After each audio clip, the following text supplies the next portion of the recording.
ഞാൻ കരുതി എനിക്കാ തലയ്ക്ക് വെളിവില്ലാത്തതെന്ന്. പക്ഷേ ഈ കൂട്ടത്തിൽ വന്ന രണ്ടെണ്ണത്തിന് വെളിവില്ലായിരുന്നു കേട്ടോ. ഇന്ന് ഞങ്ങൾ 3 പേരും കൂടി കോളേജിൽ പോവാണ്. ഫസ്റ്റ് ടൈമാണ് കോളേജിൽ പോകുന്നത്. അഡ്മിഷൻ്റെ കാര്യത്തിന് വേണ്ടി. എൻ്റെ കൂടെ ഇരിക്കുന്നതാണ് ഫാത്തിമ. അങ്ങനെ ഞങ്ങൾ മറ്റേത് അഫ്സീന. ഞങ്ങൾ 3 പേരും കൂടി കോളേജിലൊക്കെ പോകാൻ റെഡി ആയിരിക്കും. അപ്പോൾ വണ്ടി കയറിയപ്പോൾ ഭയങ്കര വിശപ്പ്. അപ്പോൾ കൂട്ടത്തിൽ അവൾ ബിങ്കോ ഒക്കെ കൊണ്ടുവന്നിട്ടുണ്ടായിരുന്നു.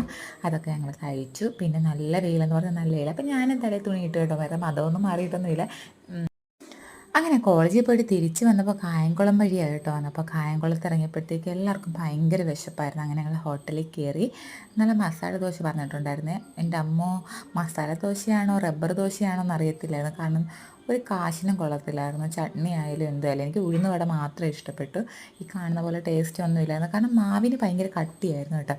വിശന്നിരിക്കുമല്ലേ, വിശന്നാൽ പുലി പുല്ലും തിന്നുമെന്നല്ല. അങ്ങനെ ഞാൻ നല്ല കാര്യമായിട്ട് കഴിച്ചു. എല്ലാവരും കഴിച്ചു. എൻ്റെ എക്സ്പ്രഷൻ കാണുമ്പോഴേ നിങ്ങൾക്കറിയാം. അവിടുന്ന് അതൊക്കെ കഴിച്ച് പിന്നെ അടുത്ത് ഇറങ്ങി. പിന്നെ അവിടെ ചെരുപ്പ് പൊട്ടിപ്പോയിട്ടുണ്ടായിരുന്നു. പിന്നെ പെട്ടെന്ന് തന്നെ അടുത്തൊരു കടയിൽ കയറി ചെരുപ്പൊക്കെ വാങ്ങിച്ച് വീണ്ടും. അപ്പോൾ അവൾക്ക് വിശക്കുന്നെന്ന് പറഞ്ഞ് ഞാൻ എന്നാൽ പറഞ്ഞു, വാടി ഞാൻ നിനക്ക് ഷവർമ്മ വാങ്ങിത്തരാമെന്ന് പറഞ്ഞ് അങ്ങനെ അവളെയും കൊണ്ട് ഷവർമ്മ വാങ്ങിക്കാനൊക്കെ കയറി. വെയിൽ കൊണ്ട് സത്യം പറഞ്ഞ് ഇന്ന് നാശമായി കേട്ടോ. അതൊക്കെ അവൾക്ക് വാങ്ങിക്കൊടുത്ത് ഞാൻ കഴിച്ചില്ല. ഞാനൊരു ഫ്രഷ് ലൈം മാത്രം കുടിച്ച്. അപ്പോൾ ഇന്നത്തെ വീഡിയോ ഇത്രയുള്ളൂ ചേച്ചാ.